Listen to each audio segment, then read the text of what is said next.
Hello friends and listeners, party people, welcome back to another episode of Party XP. I'm your host Lakan, and this is another solo episode. Jeff has been very busy the last couple weeks. I'm pretty sure he's definitely mentioned it on the show, where he's in the middle of a move. So last weekend, I and Andrew, who was on the show before at one point, went over and helped him out, moved from his old apartment to his new spot. Very busy couple the last couple weeks. This past weekend was extremely busy. It was kind of fun. I don't know if it's like I'm in that weird age range where like moving starts to get way more difficult because we're older and we're out of shape. Well, I'm out of shape, and we were carrying like sofas and beds and all this other stuff. But it was fun. I mean, we spent the whole day kind of just hanging out, packing stuff up, moving stuff over. Take a bunch of trips over. I got to see Jeff's son again for the for first time in a while. He's big now. It's crazy. It's cool seeing Jeff, his wife, his son, his family. But yeah, it was a couple hours long, the move, but it was a fun day. It was a fun, busy day, but it definitely screwed me up the next couple of days afterwards. My sleep schedule was completely ruined, and then the day after, same thing. It's been really busy. We're kind of in the middle of summer now. I hope everyone's been staying safe out there. At least if you're in the Northeast, we've been in the middle of a heat wave again. So take care of yourselves out there. Solo episodes, so it's gonna be a little bit more rambly. I got a couple things I want to touch upon. Other things that I've been experiencing or enjoying, or consume whatever other sorts of media I've been consuming. So, this is going to be one of these episodes relatively relaxed. So, it'll be fun to record this one. I kind of want to start off with a little bit of VTuber news. If you're in the VTuber scene, at least in the English scene, you may have heard of VShojo basically completely collapsing and shutting down recently.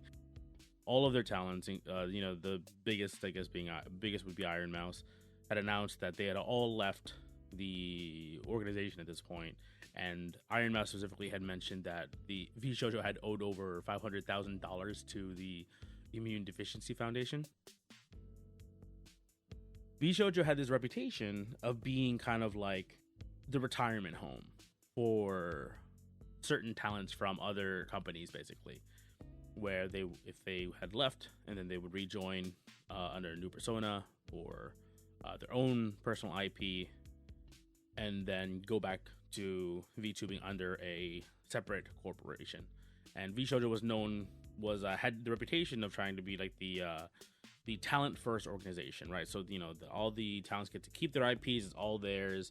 They get a majority share of the revenue from their activities. And I think like VShojo only had specifically like larger shares on like merch, and I'm assuming like concert sales or event sales. That's from my understanding.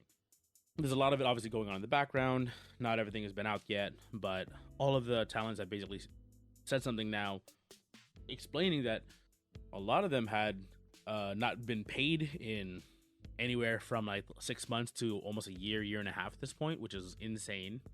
And again, VShojo had kind of this really strong reputation of being kind of like, the talent first corpo.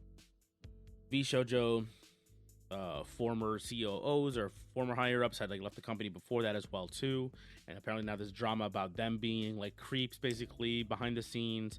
And then Gunrun, the CEO of VShojo, had put out a statement, and a lot of the fans are not happy about it. It's not enough for them basically.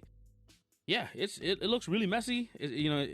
I'm sure it's got to be crazy for the talents, the streamers themselves, to have to go through this. And especially I feel bad for for Mousy, for being like this being a major part of her brand.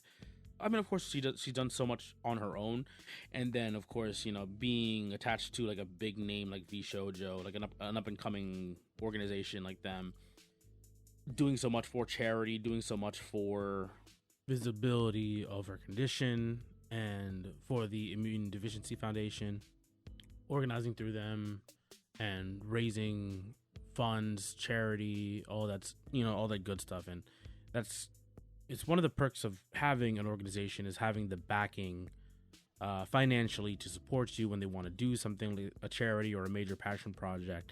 It's that extra support is there to help organize things and raise visibility, right? Because of one person versus an organization. Of course, she's big on her own, but having the backing of a group as like VShojo is that support can't just be waved off. It's big. It's a big support system that she has already. They said they want to make things fair, or they want to make things right at the end of the day. So whatever they can do, I guess. I think they were trying to sell off the company at one point to try to make up, at least close up all, fix all their debts, at least within the company, and then they were going to try to do the rest of it afterwards. But yeah, again, it's really messy. It's a crazy situation. Again, for some of the other talents who had come from another organization beforehand, Kei-san or Matsuru Khan or Michi Mochivi, Keinan Kuro, they had come from a previous VTuber corporation before that, with drama, without drama, at least for, it's all from a case by case basis. But yeah, it sucks to hear and see that it's happened again to a couple of the talents. I feel really bad for all of the talents involved, and Mouse, of course.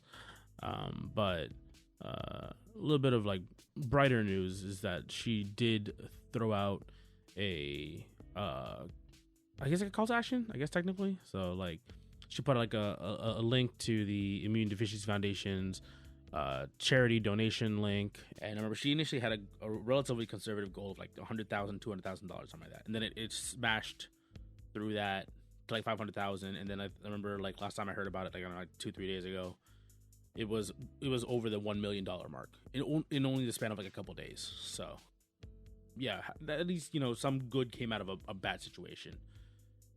And some people had already assumed that something wrong was going on in the background, where over, what is it now, 2 years ago now at this point, where Nyanners, Vebe, and Silvervale left VShojo. It seemed like there was definitely some drama there. There was obviously a lot of drama that happened. I remember to Silvervale specifically. Some relatively coded language about who actually are friends, from VShojo, or who they actually interacted with, because the end of VShojo came about. And some of the talents, again, I'm not gonna quote specifically here, but some of them have said that because, now since VShojo is basically gone at this point, the possibility of the NDA is being officially out or gone, nulled at this point, they started speaking out a little bit more about their issues of when they left, again, around a year and a half, 2 years ago at this point. So issues with merchandise not being paid on time. So this has clearly been an issue that's been happening and kind of building up over the last couple of years, which again sucks to hear, because VShojo was the first major Western VTuber corporation that had kind of gained some traction and was even able to hang in the conversation with the other two larger corpos like Hololive and EG Sanji. Of course, there's more now, but VShojo was the first to kind of break into being a legitimately recognized VTuber organization for a lot of people, again, especially here in the West. And then they even expanded out to a Japanese branch. Speaking of that Japanese branch, Kei-san had interviewed or had called up the CEO of the JP branch of VShojo and basically had him on her stream, kind of last minute, and kind of grilled him a little bit, asked him about some stuff.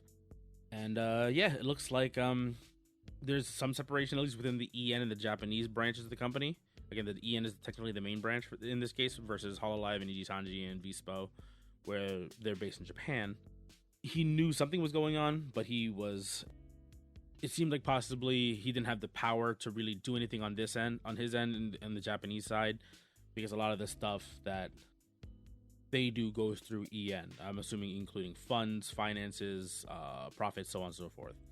Then possibly gets redistributed from that point on. Again, it's really messy. I'm not really into the back end of it. I'm just talking specifically about, I guess, the front-facing side of it, specifically with the talents.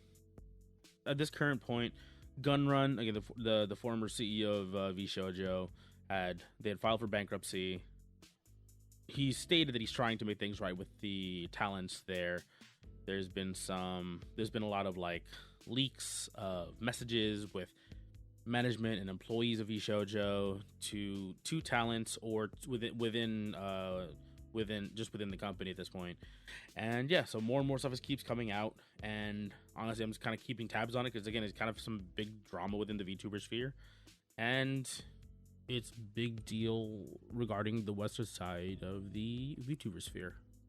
We find out there's also more and more talent who had signed with VShojo, like Made Mint and then Phoebe Chan, and then again there's like a bunch more who had signed or were trying to audition for VShojo, then basically got ghosted. A lot of people who did art or music or contract work for VShojo have not gotten paid. So again, people, other members like Amelie and Giga and Centrea, all of them basically. At this point, they're all trying to make sure that anyone who they had worked with, because usually they tend to have pretty good interpersonal relationships with their the people they work with. They're trying to make sure that they get paid and they get taken care of. So again, unfortunately, another failing of the company there, where they were just kind of stringing people, working on projects for their talent along, and waiting long amounts of time to get them paid for it. So it sucks to hear. It really does, especially when you think that we finally have a solid organization kind of treating their talents well, treating the people around them well. And then you hear things about some of the managers being scummy or bad talking former employees. It's like it sucks. It sucks to hear.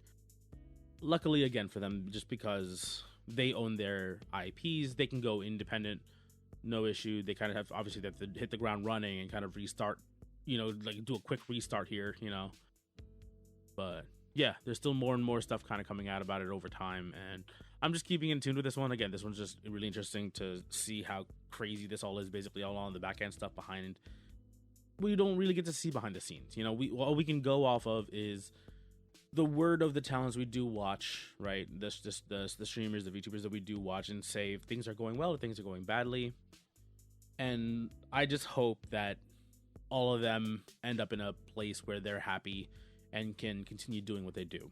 And, because I'm sure the fans want to do nothing but support them anyway. So it's good to see that there is also, an outpouring of support all throughout the space. People who follow indie VTubers specifically, or a wide breadth of VTubers, there's just an outpouring of support right now, and that's good. Again, just a really shitty situation. Again, at least there's a bright spot, And on another side of VTubing, there's been a couple more debuts.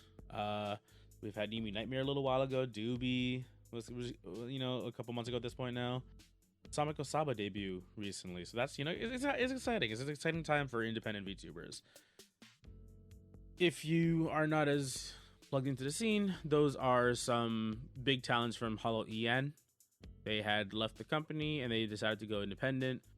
If you want to hear why, you can look through every one of their announcement videos. They explain their own reasonings, their own personal reason for why they were deciding to leave at that time, either to graduate or to become an affiliate, whatever the case may be. Cool to see a bunch of talent and a bunch of streamers that I liked before and I still continue to enjoy now, and playing together again and hanging out together again, and even with some more people outside of their usual circle of people they were making content with before. It's just nice to see. Okay, gonna go ahead and do a little bit of a pivot here and talk a little about NBA talk. Jeff and I had a previous episode before, kind of just talking about basketball and sports stuff in general. We were in the midst of the playoffs for the NBA and the NHL. Neither of my predictions were right. I don't recall what Jeff's were, but I was very wrong. So there we go. There goes that. It's been a while now, but we also did the update where Dallas had won the first pick in the lottery in the draft.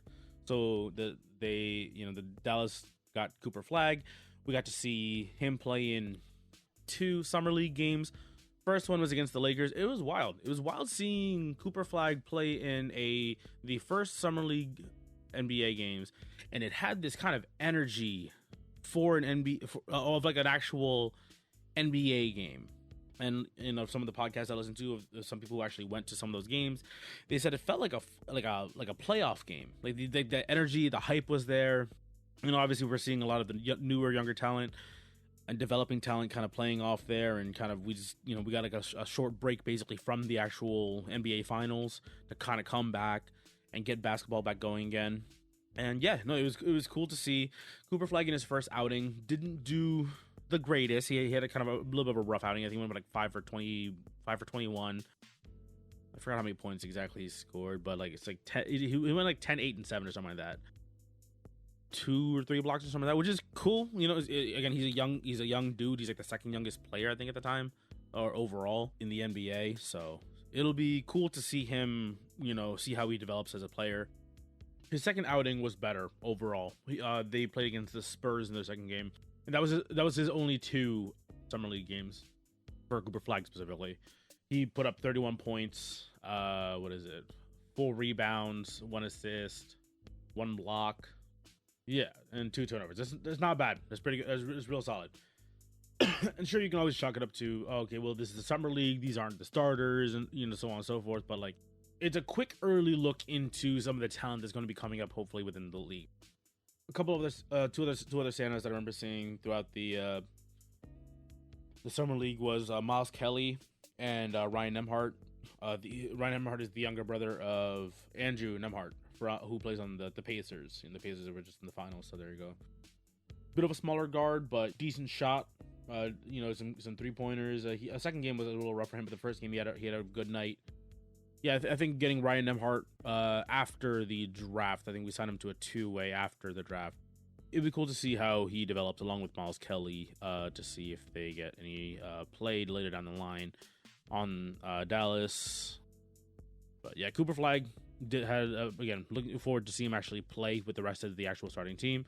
I remember a couple weeks ago now, or last week, 2 weeks ago, Anthony Davis like had like a retina surgery. Like he had like a detached retina and just got surgery for it recently out of nowhere.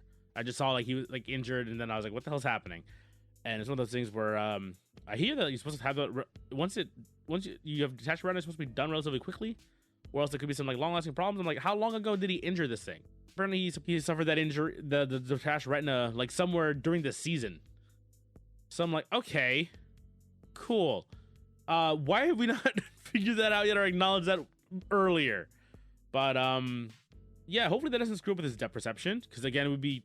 I'm looking at Dallas now in terms of like our actual lineup. I'm like, yo, Dallas is a pretty solid team, I think, going to next season. Obviously, the West is way more competitive than the East. The East is wide open at this point.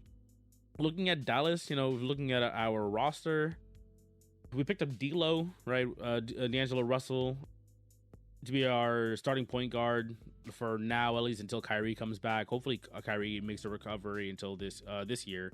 He should be around like All-Star. Yeah, around like the All-Star week, basically. All-Star break.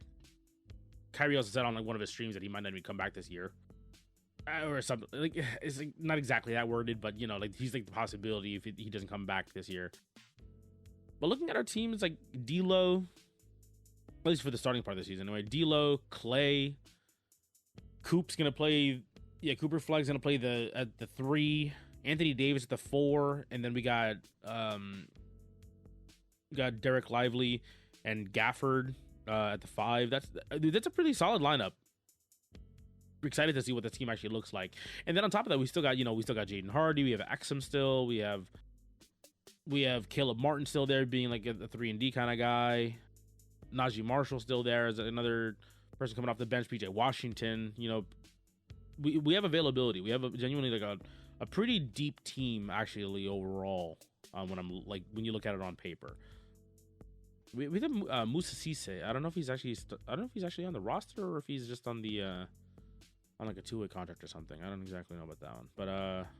But we also have Brandon Williams. We signed him right at the end of the end of last season. He was a big come up for us during that stretch where we only had like 7 active players on the team. So yeah, again, like I'm looking at this team and it looks pretty good. Obviously, I'm still like salty about the Luka trade, but like I've made my peace with it mostly.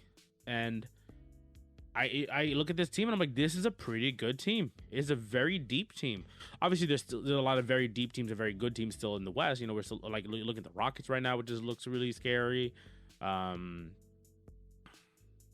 Lakers are making some good pickups. I'm not sure if they're as deep as we are, but they definitely have like a solid starting 5 now at this point. Yeah, but this is, you know, Dallas is starting to look up. I'm genuinely very excited to see how this looks in a couple months. Now we're in the middle of like the summer drought of like basketball news, right? At this point, we're kind of waiting for trades and other rumors to kind of either play out or fizzle out. And then also like a wild thing as well to like acknowledge, like, next season, the 2027, a bunch of people are off of contracts. They're going to be technically, there's going to be a lot of players who are in 2027 are going to be free agents, which is kind of crazy. There's like, what is it? Curry, Kawhi Leonard, Trae Young, Antetokounmpo, Jokic, I believe, is also in 2027. Luka in 2027 is also free. So I mean, obviously, there's going to be some players you're not expecting to go anywhere. They're going to be loyal to their team. They're going to stay where they are. But again, like Trae Young, I think there's been like a possibility of him moving out of Atlanta. Giannis has expressed now interest. I think now we're kind of like teased interest of like, if he's not going to they're not going to make the moves around him in Milwaukee, he'll go somewhere where he can win. The Lakers are supposedly preserving a lot of cap space to sign like a max salary player during this period. So along with them having Luka, LeBron probably going to be out of the league within a year or two. There's a lot of news coming out for the next season already, or within the next year or two that people are looking forward to. Apparently, next year's draft class is supposed to be very, very big. I believe Flag was supposed to be in that one, but obviously he reclassified, so he was able to get into the league a year earlier. A lot of basketball news going on. I'm trying to keep up with it as much as I possibly can. I'm not the most plugged into sports in general, but it's been a wild ride the last couple months, at least as a Dallas fan. So I think maybe that's why I've been so plugged in as of late, at least in regards to my team. Again, Dallas is looking very, very good on paper so far. Going into next year, we've got a really deep team, a lot of talent. I could see us getting a chip within a year or two, as long as everyone's healthy. Because like healthy AD is like a top 10 player, right? Like I can pretty comfortably say that. I think I can say that, especially in regards to like as an offensive and a defensive player. I mean, come on now, it's AD when he's healthy. And I mean, a couple of seasons ago, he played like 76 games, I think it was. So looking forward to next season. Let's see how let's see if Dallas can turn this around. I still want Nico fired. In the West, it's always kind of an argument. Again, you're kind of like looking at four or five teams who are going to be like the monsters to get through, right? The Clippers are a really old team now, which is kind of funny. It's like, man, like 10 years ago, this team would have been insane. But no, they're still a very strong team. They're still a very dangerous team, I think. Like, a lot of veteran talent there. They're also healthy. That's also like a scary team to have to deal with later down the line. But in the West, you're looking at Thunder, Nuggets, Warriors, the Timberwolves, the Rockets, and then like Clippers, Lakers, Mavericks. They're all kind of fighting for that sixth spot at this point. Again, I think once everyone's healthy, it'll be crazy to see. Also, the Spurs. The Spurs are also got a lot of young talent right now too. And Wemby's gonna be back next year on top of it. The West is gonna be crazy. I know now is a slow season right now around the NBA. A lot of rumors, a lot of talk, a lot of chatter. Basically, like Sports Center and like all the other like major sports networks, when they talk about basketball, is just basically talking about LeBron this entire time. I mean, no surprise there. They're just asking, like, they're just trying to talk about like, where does he go next? Does he retire? Does he go to a team that we can try to win one more time? There's a bunch of rumors about him possibly going to the Mavericks, and I'm like, I really don't want to hear it. And people there will argue, are you sure you don't want like a top 10 player right now? LeBron is still a top 10 player in the league, but it's like the media circuses around him is just exhausting. I don't want him around Cooper Flag. I think it will impede his development as a player. It's hard because he's always going to end up with those comparison arguments against Luka being a insane generational talent. They're not the same. They are very different. Okay, I think it's enough basketball talk from me. So I think I'm starting to expose how little I actually know about basketball at this point. And I know enough to pay attention, but like not enough to really be talking ball like that. So I'm just looking forward. I'm excited for next season. Anything to get away from the hell that was February until the end of the season last year.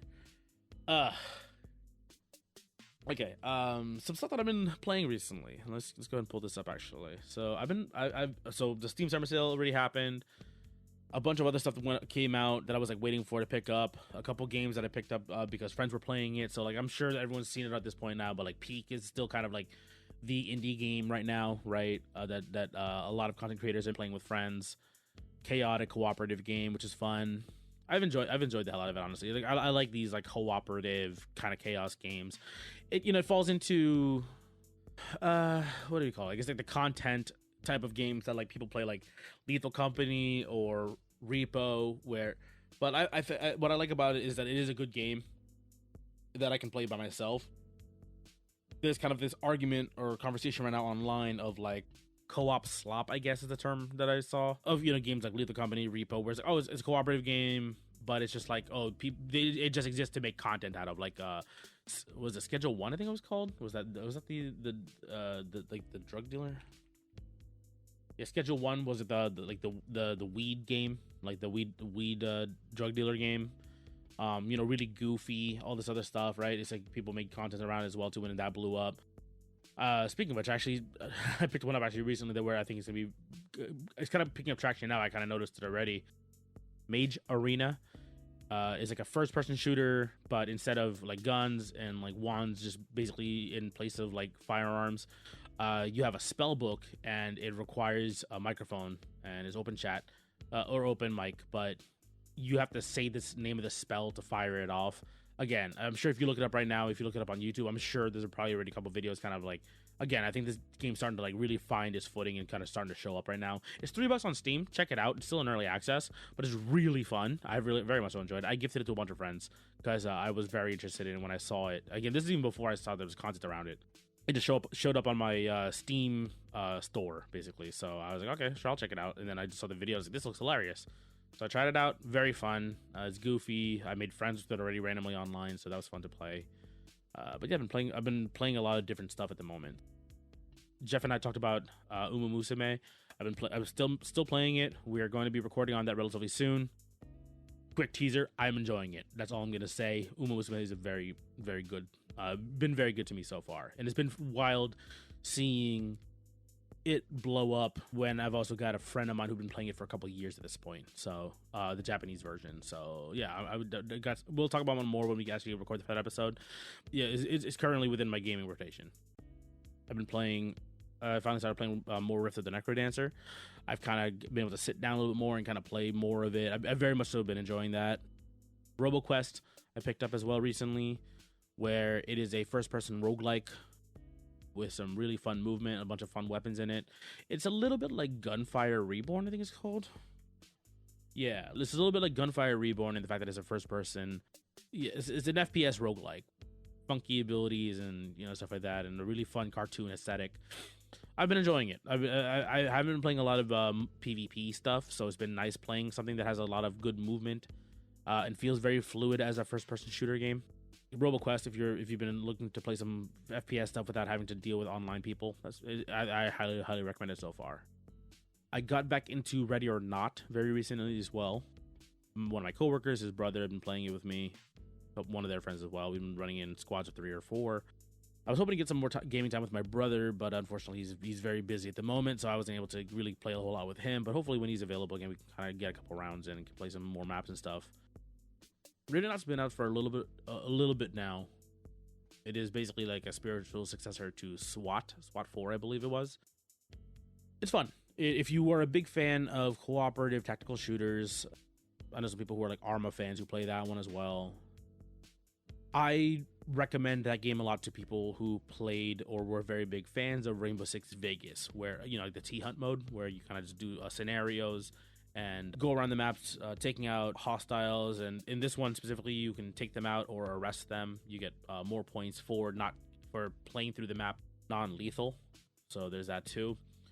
And it's just been very, very fun. And also, it just came out on console. So there's been a fresh new injection of players into the player base. And it's crossplay as well. And it's funny seeing the difference between people who play it on console versus people who play it on PC, where the PC players definitely play it, I feel like, more intended to be played, where it's a tactical shooter, relatively slow. But then I see clips of people playing it on console and kind of just like hip firing, running and gunning, just all the bad guys basically. And it's really funny to see. And it's just, again, it's fun, right? It's a cooperative game. There's like, as long as you're having fun, I'm just glad to see people are picking it up again. In terms of games that I've been playing recently, there's a couple also that I've been finally able to roll credits on. I can't talk about 3 of them. Yeah, 3 of them at the moment. I can't really talk about. yeah, just know that I have been playing stuff on my own, and I've been trying to actually bang through some of my backlog. Speaking of backlog, I finally restarted The Last of Us. I don't recall if I ever told the story on the podcast. So I was playing Last of Us originally on the PS3. My brother and I had it, and my brother at the time was working at, I think he was working at GameStop. Yeah, I think he was. Playing Last of Us originally on the PS3, and then he lent it out to another friend of ours. And then once our friend of ours finished it, or I guess he was done with it, I don't know if he actually finished the game or he was kind of just done playing it, he gave it back to Gabe. And then Gabe traded it in back to GameStop for something else. And I was pissed. I'm like, dude, I'm not done with the game. I need that back. So I never actually finished the game. At this point, I know what happens in the first game. I was basically almost done with it. I was only done with it. I had maybe like another, I don't know, like another quarter of the game left to go. So and then of course it had been years, and a bunch of podcasts I know had been talking about it. It got spoiled for me. I'm like, okay, I already kind of knew what was going to happen at this point, but I still wanted to finish it, right? So I went back. Buff actually gifted me a copy of Last of Us 1 and 2 for the PS4 a couple years ago for my birthday. And I was like, you know what? I'm going to go ahead and just finally commit to getting into this now. I restarted the game, obviously, because I'm playing it on the PS4 now. Well, technically my PS5, but the PS4 copy instead of the PS3 version. So I restarted it. I want to say I'm about 3/4 of the game again. I'm around the same point of when I basically lost ownership of the game last time. But it's my copy, so I'll get around to it. I've just been busy the last couple of weeks, with work and stuff outside of work. Helping Jeff move recently. Trying to enjoy my summer, so I'm not trying to just only play games, but try to squeeze in whatever I can in terms of like doing stuff. But I am playing through my backlog at this point. Yes, I'm committed to finally playing through my backlog. And usually, I don't know about you guys. Let me know in the comments on here or YouTube, on Spotify or YouTube, how you guys try to get through your backlog. If you have multiple games, do you guys put one aside? Do you try to play 2 games or 3 games at the same time and chip them down with it however you can? But personally, I was playing a lot of Ghost of Tsushima recently, or a couple months ago. That had to go on the back burner because I picked up another game, and then I picked up I started my Last of Us playthrough, and so now Ghost of Tsushima's on the back burner. But I've also been craving playing Ghost of Tsushima again. So I'm kind of like seeing if I can split time between 2 bigger games, two bigger AAA games, basically, of trying to like chip through them, every weekend or whatever. So. Yeah, let me know how you guys try to get through your backlog, or what your backlog even looks like at this point. Let me know if it's crazy and it's kind of starting to stack up and get a little bit out of control. I can tell you for sure, my backlog's always crazy. We talked about it on the Steam wishlist episode, where I have like 500 games on my Steam wishlist. I'll just buy games when they're like $2 or on sale on Steam. So I just create more and more backlog as the years go on, and as much as I try to get through. It's a never-ending quest to try to chip away at it, basically. Right now, I'm currently finishing Last of Us, and again, I'm about halfway done with Ghost of Tsushima. Games that I rolled credits on. I'm trying to think, what else have I finished recently? Oh, I finished Pepper Grinder. That was fun. I 100%ed that one. I'm almost done with Super Mario Wonder. I'm almost 100% with that one. I got a couple more maps that I have to go back and grab the coins for and grab all the seeds for. Oh, yeah, that's another big title. Okay, I've been trying to get through Star Wars Jedi Fallen Order. Again, another big title, AAA title that I've been trying to play through. I think my limit is 2 big titles, especially because I play a bunch of smaller titles at the same time, right? I'm always playing something like Slay the Spire, or grinding out Ascensions and Slay the Spire, or Peglin, or Ballillionaire. Intersperse it with 2 or 3 things that I'm consuming for the podcast. Again, like Uma Musume, which again that'll be coming out at a later episode. And then again some artsy indie game that I've been playing through, and then like a rhythm game. So it's hard for me to get through everything, but I think like once I finish Ghost of Tsushima or Last of Us, I'll probably get back onto Star Wars Jedi Fallen Order. Maybe once I finish Last of Us, I'll take a break from that, go back to Jedi, and then maybe go back and then finally come back for Last of Us Part 2, which I've actually never played. A lot of my friends in my friend group have played it. I know that the second season of the show finished a while. I don't know if it's a while ago at this point. I'm assuming so.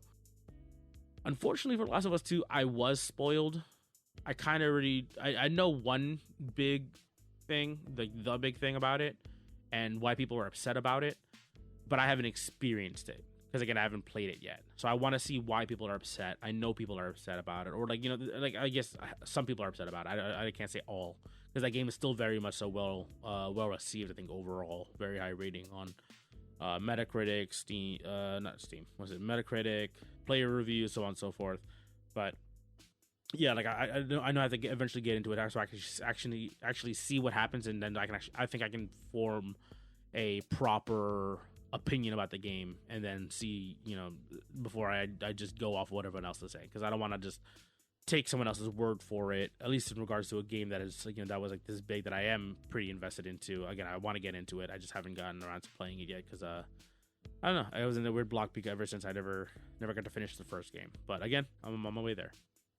And I guess gonna be last thing I'm gonna talk about here is never mentioned it, but like my birthday was a month or so ago. I don't recall if Jeff graded me for it on the podcast or not. Oh, whatever. Either way, my friends and I had a hangout. That was fun. We did like a live we did a VR experience. We went to, I forgot what it was called. We did a sandbox VR. We did like a full VR room setup kind of thing.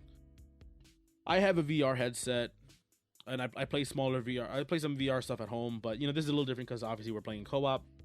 We're all in one giant room together. It's fun. I like doing the VR stuff because the first time I experienced a large room VR system was in Disney Springs. I think we did the I forgot what it was called. You basically played as like 4 rebels sneaking into the Death Star to steal the plans. I think it was, and then you saw like Darth Vader there. But that was really, really fun. And then, of course, that made me curious about doing more VR gaming stuff. So it piqued my interest in that sense of like, okay, now I think VR genuinely can be like a fun, like new way to explore video games, at least within my capabilities, right? We did the 4-person VR experience. It was unfortunately like the weekend that we celebrated so it was mine and 2 of my friends' birthdays afterwards, the day after mine. So it was us 3 and then another one of our friends. Unfortunately, just like it was like a weekend where like a lot of people were busy. So us 4 got together at least during the day, and then at night we were able to see a bunch more people at night. During the day it was just a little bit tight because people had work still. So, but that was fun. Then we went to a barbecue spot called Red, White, and Q. That was really good. I enjoyed the hell out of that. It's a spot in New Jersey. Yeah, they do good. It was good. It was really, really good stuff. I enjoyed like a nice pastrami, like a barbecue pastrami thing set up. Some like brisket chili mac and cheese. Yeah, it was just really good. And then we went to a classic, if you're a big fan of arcades in New Jersey, 8 on the Break. So that was a fun one. Again, we were a 4-man group, easy to mobilize. We went to 8 on the Break, which is a arcade that's been in New Jersey for years. Jeff and I used to go to 8 on the Break for fighting game tournaments. He used to compete in Street Fighter 4. I think I did one Street Fighter 4 tournament in there as well too. And then I also used to play Smash 4 there, the one that was on the Wii U for tournaments. Yeah, like that was really, really fun back then. They're known for having DDR tournaments there, like large. I don't know if it's just like large locals, or I don't know if they were ever regionals there, but yeah, they used to have like fighting games there, DDR stuff like that. I love that place. It's been a while since I've been there. They had a bunch of new stuff in there, more rhythm games, there's like a gun game, rhythm game, which was really fun. Got my ass beaten Tekken 7. That was funny. Yeah, no, it was just a really good time. Relatively relaxed birthday. Got to hang out with my friends. I always appreciate that. And then at night, we got to hang out at a friend's place and just nice little kickback. Real relaxed, fun birthday. So for my birthday, actually, I treated myself with another fight pad. So I picked up this quote unquote custom. It's called a hitbox, or is it a mix box? I forgot what exactly it's called. Hitbox. Okay, yeah. So it's the one that has it's like left, down, and right for your ring, middle, and pointer finger, and then your thumb hits a bottom button, which is I guess like a space bar essentially, right, for jump. I picked one of those up. It was like a semi-custom piece. It's like 3D printed with an actual board in there. It's universal. I picked one up for myself as like a little gift. It's really nice. It's really low profile. It's really flat. but it's surprisingly like wide. It's very comfortable to use. Like I don't need to put like a board underneath it when I want to play it on my lap. I can just kind of play it right then and there. But yeah, no, it's a cool pickup. I treated myself with it. So I have another fight pad, but it's nice because it's something I can bring around and not have to worry about. Like, you know, my other fight stick has a removable stick to like put into like a backpack. This thing fits into like a sling. It's really skinny. It's like the size of like an iPad mini. It's a really cool piece. It's all 3D printed. It uses low profile keyboard switches, and it's plastic, but it's a surprisingly decent build quality. It's just like nice to throw into my bag, like my hot board basically. You know, that was a mix box. That one's the WASD, and then the 6 buttons, all keyboard buttons. All keyboard buttons. Yeah, I bought treated myself with that one. I treated the 2 other guys whose birthdays was with gifts. I like giving gifts. I feel like I'm not good finding gifts for people. I don't know if is that weird. I don't know. I feel like there's a lot of pressure in that sense. Trying to make sure that I got something that hopefully people will like. But like I enjoy giving gifts. But more often than not, me and my friends, at least on my end anyway, I'm like, I don't really need a gift. I just like hanging out with people. You know what I mean? All my birthdays, I appreciate the company. That's kind of like all I do. Like for years, for my birthday, I never asked for anything. For years, I'll just be like, hey, let's head down the shore. You know what I mean? Like we'll just go to the shore, hang out with me for a day. We'll get food afterwards. That's all I really wanted for my birthday. So if anyone does give me a gift, which I have received gifts over the years for my birthday, I always really appreciate it. But it's like, hey, you don't need to give me a gift. It's just nice having the company of my friends for my birthday. I appreciate the hangout. I appreciate the sentiment of just making time for me. Sorry if I'm all over the place. I think that's really it for now, though. Next episode, we'll be back to our traditional format of episode. But until then, leave us a like, leave us a review, share us with a friend. We really appreciate the support from all of you guys. And I'll see you guys in the next episode. Take care.